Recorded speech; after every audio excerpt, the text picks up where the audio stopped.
Good morning. Welcome into Morning Drive. Wednesday, December the 7th, year 2016. This is Studio AP. Damon Hack alongside 2008 Masters champ Trevor Immelman. Trevor, good morning, buddy. How are you? How you doing, Damon? Doing great. I'm doing great. I'm excited to be here with you guys. And isn't it cool that we've got such great, exciting, competitive golf so late in the year here? Absolutely. This is the time of year you multitask. You do some Christmas shopping, you watch some golf. It's a great time of year. Speaking of multitasking, we're multifaceted. Let's say good morning to Lauren Thompson and Paige McKenzie over at the putting green, guys. Thank you, Damon. Yes, I'm here with our resident LPGA Tour member who has a full house right now, by the way. Your brother and your dad are in town staying with you. Well, that's right. Trevor mentioned a full competitive schedule. One of the other events going on, of course, is the web.com Q School. And my brother played the PGA Tour Canada this year, qualified for web.com, but is at Q School trying to improve that status. So it has been a full house. I'm not used to cooking for three. So. Oh, girl, tell me about it. I can barely cook for one. And now your dad's going to be on the bag for Brock this week. So we're wishing them both a lot of luck out there. That starts tomorrow at Orange County National. But for now, let's welcome in another member of our team, Bailey Mosier. Good morning, Bailey. Good morning and best of luck to Brock out there tomorrow. Well, here is a look at the tee sheet, what's coming up in this 2-hour edition of Morning Drive on a Wednesday, the 2016 Ryder Cup. It was redemption for the United States, but now we look ahead to the 2018 matches. It was announced yesterday that Thomas Bjorn will captain the European team in 2018, and that captain, he joins us live later this morning. And also joining us live today will be Harold Varner III. We'll hear how he got the W at the Australian PGA. And Lauren has some rapid fire questions for him, so stay tuned for that.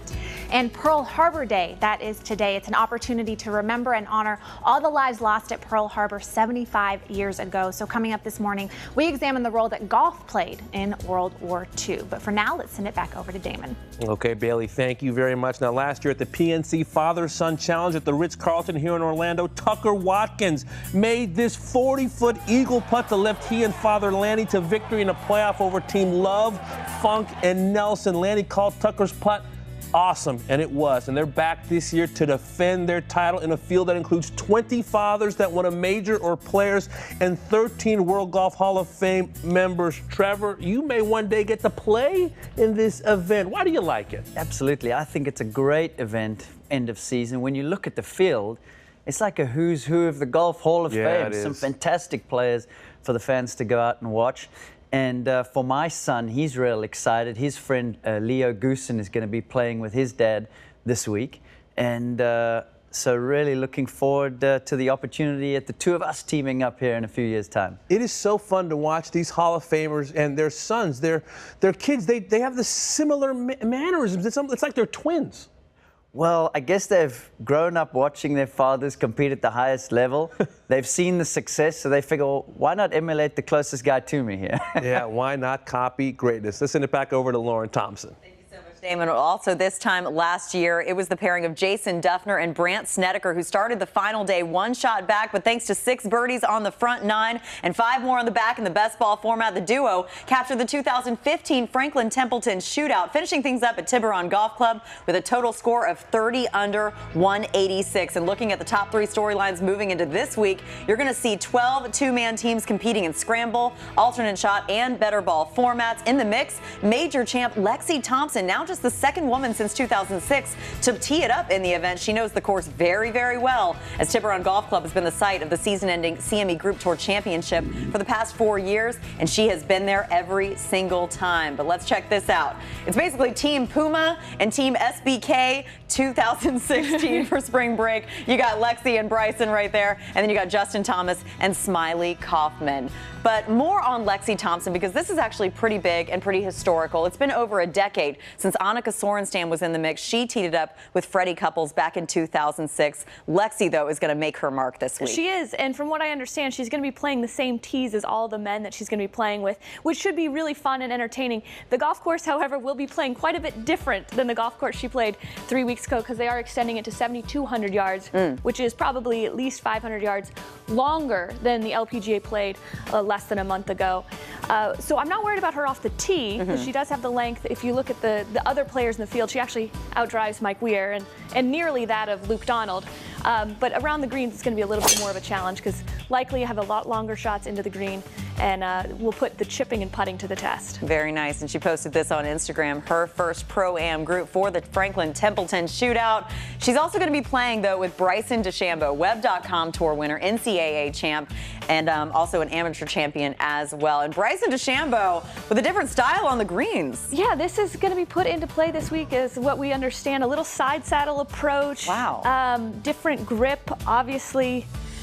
He's known for his unique style of play, and I think we're just adding to the repertoire here. He's such a scientist. He's never scared to mix things up. Do you think this is something that amateurs should try out if they do struggle to find the bottom of the cup? Well, we'll find out how successful Bryson is. Okay. And I think if he is successful, we might see more people adopt it. But until then, it looks a little tricky. It does look tricky. I do want to try it out, though. I'm just curious. I've seen some other people try this out on the course. Damon, have you tried it out before? I have not, but I will try anything once, LT.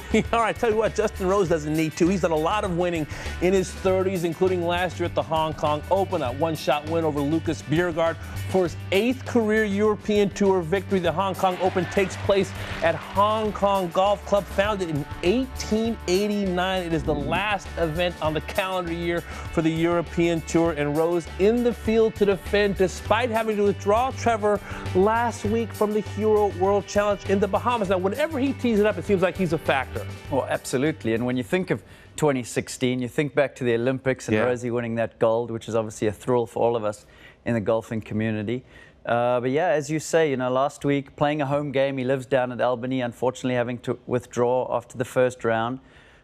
You know, he has struggled this year with the back, and actually throughout his career has struggled a little bit with some back niggles. But defending champ knows the course well. This is a great little golf course. Can be quite tricky in places. Really got to be able to maneuver your golf ball both ways. But I'm sure Rosie will be looking forward to getting back out there on the links, but have to give a shout out to the mechanic, Miguel Angel Jimenez, 4-time champ here at the Hong Kong Open.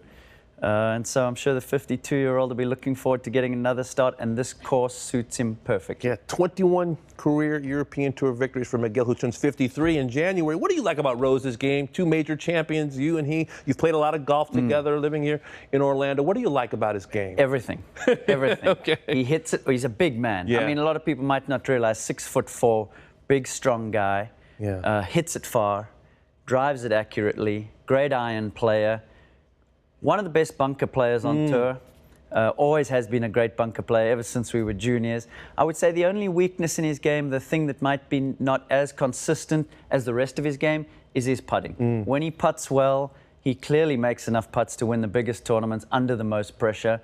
But if there's anything that's going to let him down, it's generally the putter. Should look forward to watching him in all these events coming up later on this week. Now, some sad news happened, of course, earlier today in Dubai. The Ladies European Tour caddy Max Zekman passed away after falling ill on the 13th hole. Play was suspended for the day. And Zekman has caddied for a number of European Tour winners, including Marcus Breyer and Marcel Siem. And Trevor, I know you've spent some time with Max as well. Yeah, sad news out of Dubai this morning.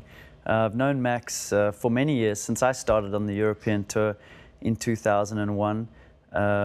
We used to talk about South Africa often. He had spent a lot of time down in South Africa, and was an accomplished caddy, as you say, being on the bag for 2 different players, you know, when they were winning. And a great gentleman, and a sad day for the European Tour community. And a lot of players reacting on Twitter this morning as well. Morning Drive sends our condolences to the Zekman family. We continue after this.